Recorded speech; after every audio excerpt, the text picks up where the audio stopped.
કહેજો ખાલી. નમસ્કાર વિદ્યાર્થી મિત્રો, સામાજિક વિજ્ઞાન શ્રેણી 8 જેમાં પાઠ 3 એટલે ભારતમાં રાષ્ટ્રવાદ આજે આપણે શીખવાના છીએ. જેના મુદ્દા અને સારાંશ કંઈક આ રીતે છે. પહેલો મુદ્દો છે રાષ્ટ્રવાદ અને તેના પરિબળો. મિત્રો, રાષ્ટ્રવાદ એટલે પોતાના રાષ્ટ્ર પ્રત્યે એકાત્મ અને ગૌરવની ભાવના. જરૂર પડે પોતાના રાષ્ટ્ર માટે પોતાનું તન, મન, ધન ન્યોછાવર કરવાની ભાવના. ભારતમાં રાષ્ટ્રીય જાગૃતિ ના પરિબળો ખાસ કરીને 1857 ના વિપ્લવ બાદ વિકાસ પામ્યા. આધુનિક રાષ્ટ્રવાદનો સૌપ્રથમ ઉદ્ભવ યુરોપમાં જોવા મળ્યો. નવજાગૃતિ, ધર્મ સુધારણા, અમેરિકા અને ફ્રાન્સની ક્રાંતિઓ, ઇટાલી અને જર્મનીનું એકીકરણ વગેરે પરિબળોએ આ યુરોપમાં રાષ્ટ્રવાદનો ફેલાવો કરવાની ભૂમિકા ભજવી હતી. ભારતમાં એ સમય જ્યારે યુરોપની અંદર રાષ્ટ્રવાદનો ઉદય થયો ત્યારે ભારતમાં બ્રિટિશ શાસન સ્થપાયું હતું. આ બ્રિટિશરોના સંપર્કને પરિણામે ભારતીયોમાં રાજકીય, સામાજિક, ધાર્મિક અને આર્થિક દ્રષ્ટિકોણમાં ફેરફાર જોવા મળ્યો અને આધુનિક રાષ્ટ્રવાદને ઘડનારા પરિબળો ઉત્પન્ન થયા. આપણા દેશમાં આપણું રાજ્ય એટલે કે આપણું સ્વરાજ્ય એવી ભાવના લોકોમાં જાગૃત થઈ. શિક્ષિત અને બુદ્ધિશાળી વર્ગ ઉત્પન્ન થયો જે લોકોમાં રાષ્ટ્રીય એકતાની ભાવનાને જાગૃત કરી. આમ રાષ્ટ્રવાદની ભાવના પેદા કરનારા આવા અનેક પરિબળો જે આપણે આગળ જોવાના છીએ એ પરિબળોનો ઉદ્ભવ થયો. એ પરિબળો વિશે આપણે આગળ જોઈએ. જેમાં પ્રથમ પરિબળ છે રાજકીય. આ રાજકીય પરિબળથી લોકોમાં રાષ્ટ્રીય ભાવના કેવી રીતે જાગૃત બની? તો મિત્રો, અંગ્રેજોના શાસન પહેલા આપણા દેશમાં રાષ્ટ્રીય એકતાનો અભાવ હતો. આપણો દેશ અનેક નાના મોટા રજવાડાઓમાં વહેંચાયેલો હતો. 365 રજવાડાઓ વિભાજિત થયા હતા. આપણને ખબર છે કે આપણા સરદાર વલ્લભભાઈ પટેલ જે લોખંડી પુરુષ, એમણે આ બધા રજવાડાઓને એકત્રિત કર્યા હતા. આવા 365 રજવાડાઓમાં વહેંચાયેલા દેશ ઉપર અંગ્રેજોનું શાસન સ્થપાયું અને આ અંગ્રેજોએ પોતાની હોશિયારી, પોતાની કૂટનીતિ, આપણે આગળના સત્રની અંદર જે પાઠ્ય શીખ્યા હતા એમાં મેં તમને સમજાવ્યું હતું કે ખાલસા નીતિ, સહાયકારી નીતિ, આ નીતિઓ દ્વારા ઘણા બધા રાજ્યોને અંગ્રેજોએ પોતાના તાબા હેઠળ કરી લીધા હતા. અને જ્યારે પોતાના તાબા હેઠળ કર્યા એટલે કે આખા મોટા ભાગના ભારતના રાજ્યો ઉપર એક સરખું વહીવટી તંત્ર અમલમાં આવ્યું. એ અંગ્રેજોનું જે શાસન હતું એકંદરે એમનો વ્યવહાર આપણી સાથે સારો ન હતો અને જ્યારે પોતાના રાજ્યો છીનવાઈ ગયા છે કોઈ પણ ભોગે અંગ્રેજોએ આપણા રાજ્યોને પોતાના હસ્તક લીધા હતા. સાથે સાથે એમનો વ્યવહાર પણ સારો ન હતો, માટે લોકોમાં અસંતોષ જાગ્યો અને એ રીતે આ રાજકીય પરિબળ રાષ્ટ્રવાદના ઉદયનું કારણ બન્યું. એ પછી બીજો મુદ્દો હતો આર્થિક. તો આર્થિક દ્રષ્ટિએ અંગ્રેજો કોઈ પણ રીતે ભારતને પાયમાલ કરી ઇંગ્લેન્ડને સમૃદ્ધ બનાવવા માંગતું હતું. એના લીધે એ લોકો શું કરતા હતા? તો કે આપણા ત્યાંથી અહીંયા જે તૈયાર થતો માલ હતો એ માલ, કાચો માલ ઉઠાવી અને પોતાના દેશમાં મોકલે અને ત્યાંથી તૈયાર થયેલો માલ અહીંયા લાવે અને એ માલ અહીંના બજારોમાં ખૂબ સસ્તી કિંમતે વેચતા હતા. અધૂરામાં પૂરું શું હતું કે એ જે માલ તૈયાર થઈને આવ્યો છે એના ઉપર જકાત પણ ઓછી નાખવામાં આવતી હતી, જ્યારે ભારતની અંદર જે માલ તૈયાર થતો હતો એના ઉપર ખૂબ જકાત નાખવામાં આવતી હતી. હવે સ્વાભાવિક છે કે અહીંયા તૈયાર થતા માલ ઉપર જો મોટી જકાત નાખવામાં આવે તો અહીંયાનો જે માલ છે એ આપણને ખરીદવામાં મોંઘો પડે, એટલે એ લોકોના માલના લેવલે આપણો માલ ખૂબ મોંઘો પડવા લાગ્યો. એના લીધે આપણા બજારો તૂટ્યા, આપણા હસ્તક ઉદ્યોગો તૂટ્યા, ઉદ્યોગ ધંધાને ખૂબ નુકસાન થયું. હવે આ ઉદ્યોગ ધંધા તૂટ્યા એટલે આપણો જે કારીગર વર્ગ હતો એ કારીગર વર્ગ પણ બેકાર બન્યો અને એ કારીગર વર્ગ જ્યારે બેકાર બન્યો ત્યારે સ્વાભાવિકપણે પ્રજામાં અસંતોષ વ્યાપ્યો અને એ અસંતોષે પ્રજામાં રાષ્ટ્રીય જાગૃતિ વધારી. અંગ્રેજો સામે અસંતોષ થાય એટલે પોતાના રાષ્ટ્ર પ્રત્યે એમને જાગૃતિ જન્મી. આમ આર્થિક કારણ પણ જવાબદાર બન્યું. ત્યારબાદ છે વાહન અને સંદેશા વ્યવહાર. આપણને ખ્યાલ છે કે એ સમયે રેલવે, તાર, ટપાલ, જમીન અને જળ માર્ગોની શરૂઆત અંગ્રેજોએ આપણા ભારતની અંદર કરી હતી.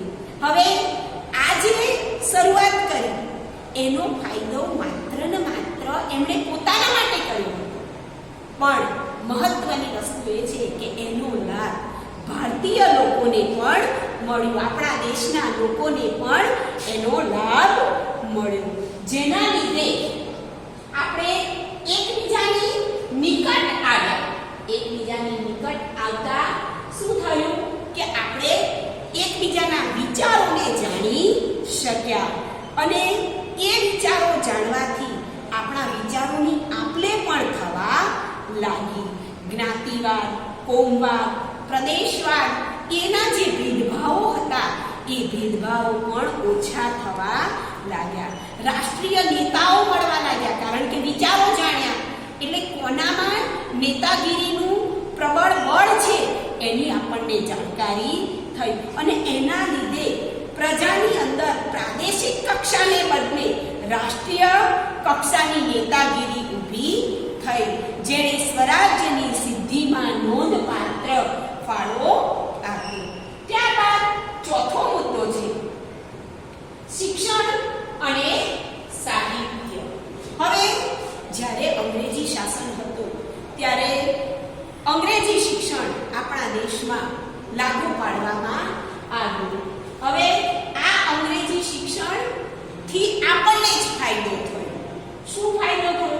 તો કે આપણા અહીંના યુવાનો અંગ્રેજી શિક્ષણ મેળવતા થયા. હવે એ સમયે જે બીજા દેશોની લોકશાહી હતી, બીજા દેશની જે લોકશાહી હતી, મોટા ભાગના જે પુસ્તકો હતા એ પુસ્તકો બધા જ શેમાં લખાયેલા હતા? અંગ્રેજીમાં લખાયેલા હતા. અને જ્યારે આપણા અહીંના યુવાનોએ આ અંગ્રેજી શિક્ષણ મેળવ્યું, જેનાથી એ બીજા દેશોની લોકશાહીથી વાકેફ થયા. એ સમયે જે નવલકથાઓ, નાટકો, વાર્તાઓ, કાવ્યો, ગીતો વગેરે લખાયા એ જે લખાયા એ શું કર્યું? અંગ્રેજીમાંથી શીખી અને પોતાની પ્રાદેશિક ભાષામાં લોકોએ લખ્યા. અને એ પ્રાદેશિક ભાષામાં જ્યારે લખાયા ત્યારે સ્વાભાવિક છે કે ધારો કે આપણા ગુજરાત, તો ગુજરાતીમાં લખાયેલા નાટકો કે આપણને ખબર પડે એટલે એમાં શું કહેવા માંગે છે એનો અર્થ ખ્યાલ આવે અને એનાથી દરેકના મનમાં રાષ્ટ્રભક્તિનો સંદેશ પહોંચ્યો, રાષ્ટ્રભક્તિની ભાવના જાગૃત થઈ. જ્યારે પાંચમો મુદ્દો છે વર્તમાન પત્રો. આ વર્તમાન પત્રોએ ખૂબ મહત્વનો ફાળો આપ્યો મિત્રો. એ સમયે ભારતની અંદર બંગાળ, મુંબઈ અને મદ્રાસ એ સાથે સાથે બીજા અન્ય પ્રાંતોની અંદર પણ અખબારોની શરૂઆત થઈ અને એ અખબારો લોકો સુધી પહોંચ્યા. આજે પણ આપણા ત્યાં છાપાઓ આવે છે, આપણે વાંચીએ છીએ, આપણને બધા જ સમાચાર મળે છે. તો એ સમયે જ્યારે આ અખબારોની શરૂઆત થઈ અને એ અખબારો લોકો સુધી પહોંચ્યા એટલે એ અખબારો વાંચવાથી પણ લોકોમાં રાષ્ટ્રીય જાગૃતિ જન્મી. હવે છઠ્ઠો મુદ્દો છે કે ભારતનો ભવ્ય વારસો. તો એ સમયે પાશ્ચાત્ય પુરાતત્વવિદ એલેક્ઝાન્ડર કનિંઘહામ જે વિદેશના હતા એમણે શું કર્યું, ભારતની અંદર આવી જે પ્રાચીન સ્થળો હતા એ સ્થળોએ ખોદકામ કર્યું અને ખોદકામ કર્યું એટલે ત્યાંથી ઘણા બધા અવશેષો અને પુરાવાઓ મળી આવ્યા. હવે આ અવશેષો અને પુરાવાઓથી આપણો દેશ માહિતગાર થયો. સાથે સાથે ભારતની અંદર પણ ભગવાનલાલ ઇન્દ્રજી જે હતા એમણે પણ આ કામ શરૂ કર્યું જેથી ભારતની પ્રજાને આપણી જે સંસ્કૃતિ હતી, આપણી જે ભવ્યતા હતી એ ભવ્યતાનો ખ્યાલ આવ્યો. આપણો જે વારસો શોધાયો એ વારસાથી લોકોને પોતાના રાષ્ટ્ર પ્રત્યેની એક ભાવના, એક લાગણી જન્મી. અને આ સાથે સાથે બીજું શું થયું તો કે આપણા જે વિદ્વાનો હતા, ભારતના જે વિદ્વાનો હતા એમણે અનેક પુસ્તકો આ અંગેના પુસ્તકો લખ્યા અને એ પુસ્તકોએ ભારતના ગૌરવપૂર્ણ સાહિત્ય અને સંશોધનથી દેશવાસીઓની જે અસ્મિતા હતી, રાષ્ટ્રીય જાગૃતિ હતી એને ઉત્પન્ન કરી. આ વિદ્વાનોએ બીજું શું કામ કર્યું સાથે સાથે તો કે આપણા જે ધર્મગ્રંથો હતા જેમ કે મહાભારત, રામાયણ, ઉપનિષદો, વેદો, આપણા જે આ ધર્મગ્રંથો હતા એ ધર્મગ્રંથોથી પણ લોકોને માહિતગાર કર્યા. એટલે સ્વાભાવિક છે કે જ્યારે આપણી સંસ્કૃતિને આપણે જાણીએ ત્યારે આપણને આપણા રાષ્ટ્ર પ્રત્યે એક લાગણી ઉત્પન્ન થાય અને એના લીધે રાષ્ટ્રીય જાગૃતિ ઉત્પન્ન થાય. તો આમ આ 6 એ 6 જે પરિબળો હતા એ પરિબળોએ ભારતમાં રાષ્ટ્રવાદનો ફેલાવો કર્યો. એ પછી મિત્રો આગળનો મુદ્દો છે કે હિન્દી રાષ્ટ્રીય મહાસભાની સ્થાપના. બરાબર, જેને ઇન્ડિયન નેશનલ કોંગ્રેસ તરીકે આપણે ઓળખીએ છીએ. હવે આ હિન્દી રાષ્ટ્રીય મહાસભાની સ્થાપના ઉપર આ પરિબળોએ, જે અહીં આપેલા પરિબળો છે એ પરિબળોએ ખૂબ મહત્વનો ફાળો આપ્યો છે અને આ રાષ્ટ્રીય મહાસભાની ભૂમિકા તૈયાર કરી છે. જેમાં સર એલન એક્ટોવિયમ હ્યુમ એટલે કે A.O. હ્યુમ જેના ટૂંકા નામ તરીકે એ પ્રસિદ્ધ બન્યા હતા A.O. હ્યુમ, એમને આ વસ્તુનો ખ્યાલ આવી ગયો કે જો ભારતીયોની મહેચ્છાને, ઈચ્છાઓને જો સંતોષવામાં નહીં આવે ને તો 1857 નો આપણે પહેલા સત્રની અંદર પણ એક આખો પાઠ ભણ્યા હતા 1857 નો વિપ્લવ. તો આ A.O. હ્યુમે એ સમયના વાઇસરોય ડફરીનને સમજાવ્યું કે ખરેખર જો ભારતીયોને આપણે હવે નહીં સમજીએ ને તો 1857 ના વિપ્લવ જેવી શરૂઆત ફરીથી થઈ શકશે અને એના અનુસંધાન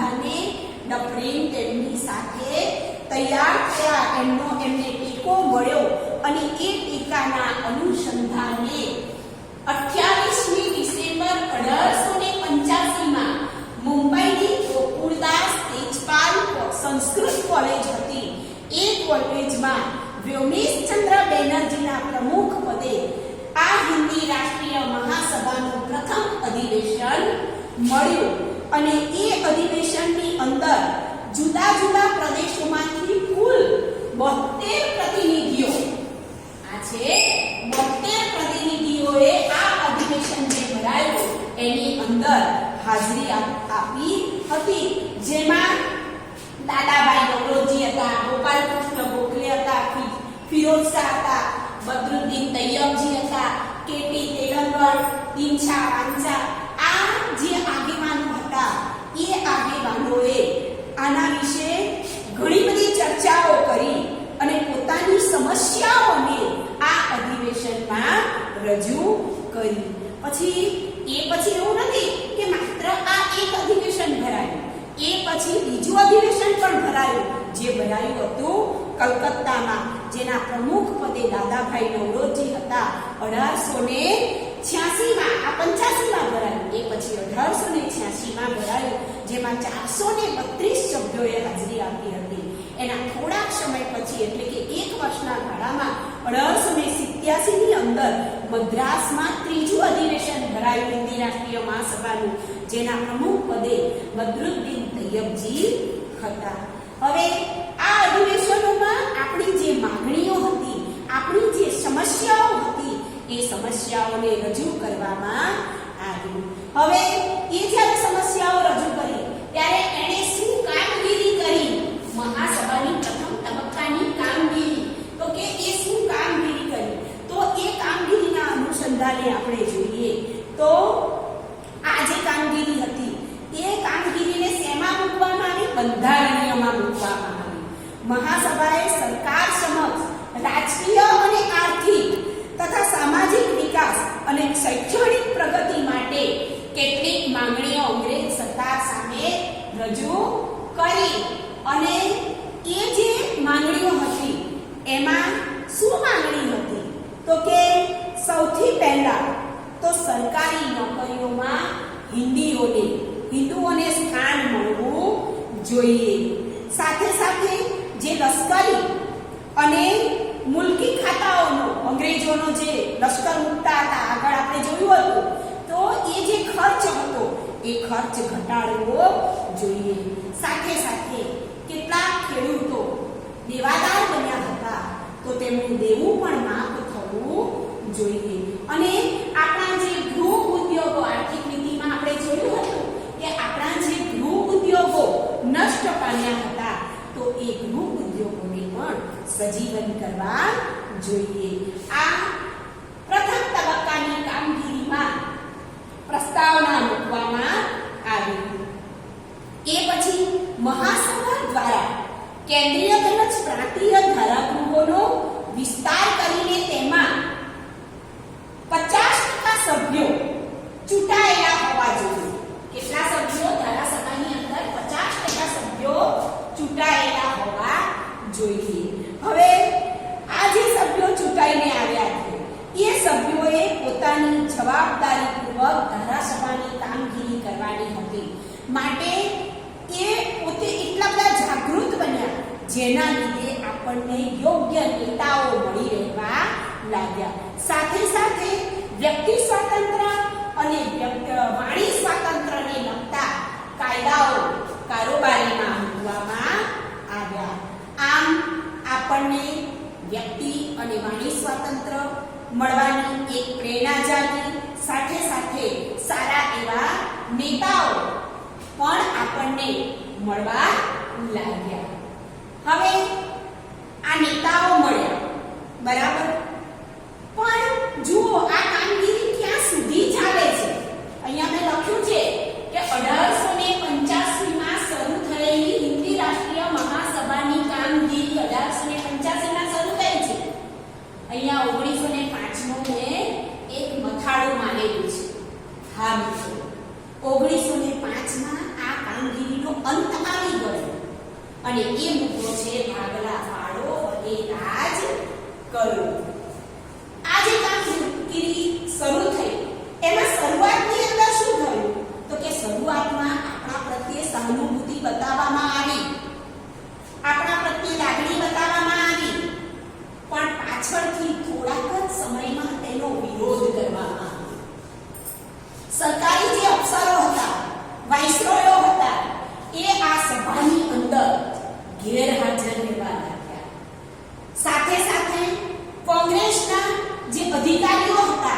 એને પણ ન આવવા દીધા.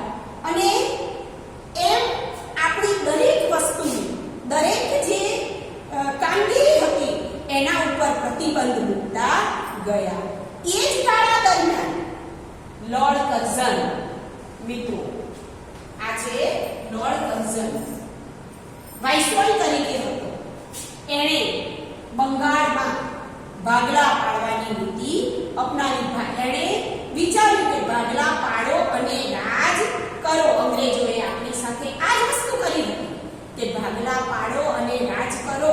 અને 1905 ની અંદર એમણે બંગાળના ભાગલા પાડવાનો એક ઠરાવ પસાર કર્યો.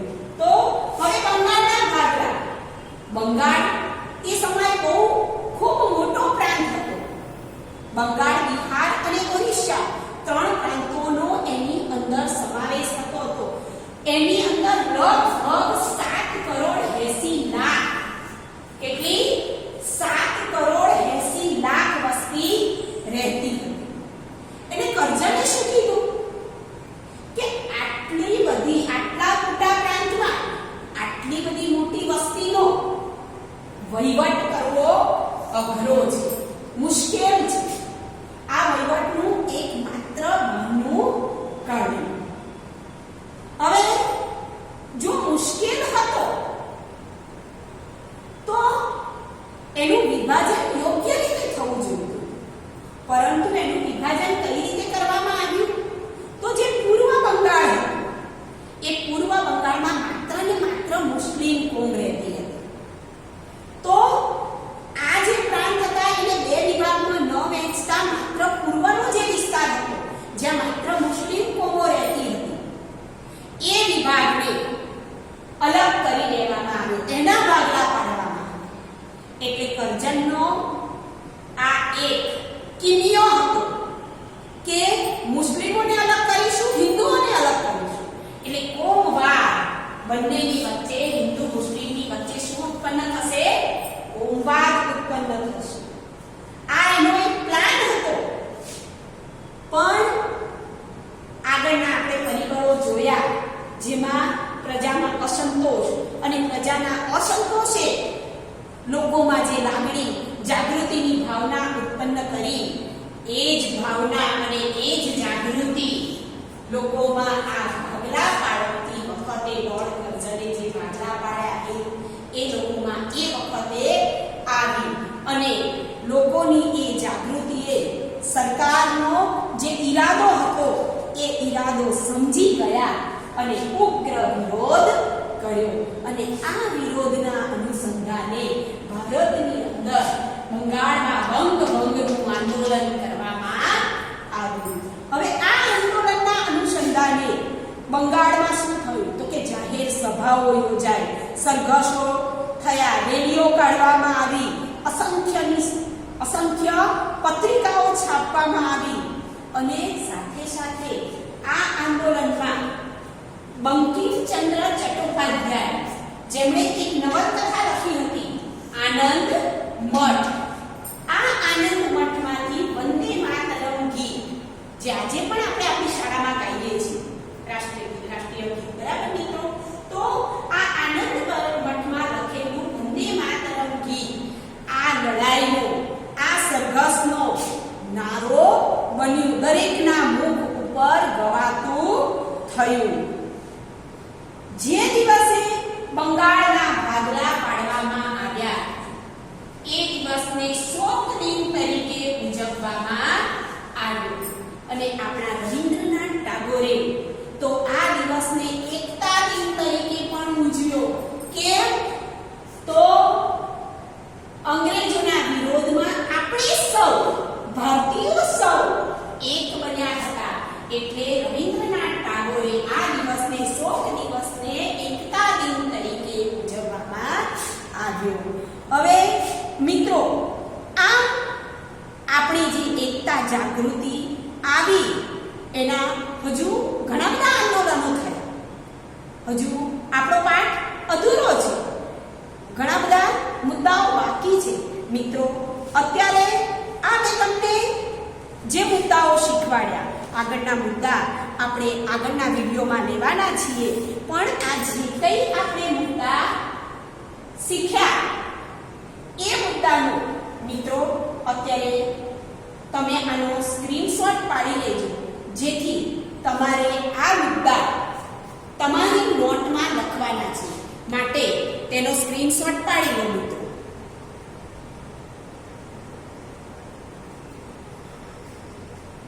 તમારે સ્ક્રીનશોટ લેવાઈ ગયો હશે તો આ મુદ્દા પણ મેં લખેલા છે.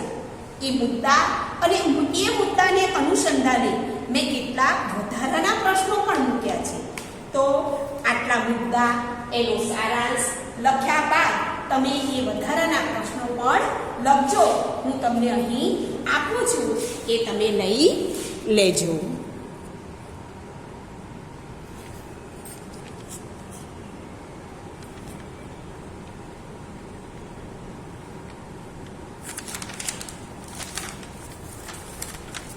આ છે મિત્રો વધારાના પ્રશ્નો.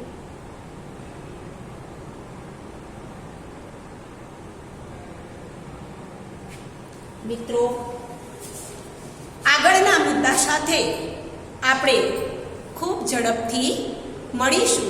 ત્યાં સુધી તમે આ ગૃહ કાર્યની અંદર કરજો. અસ્તુ.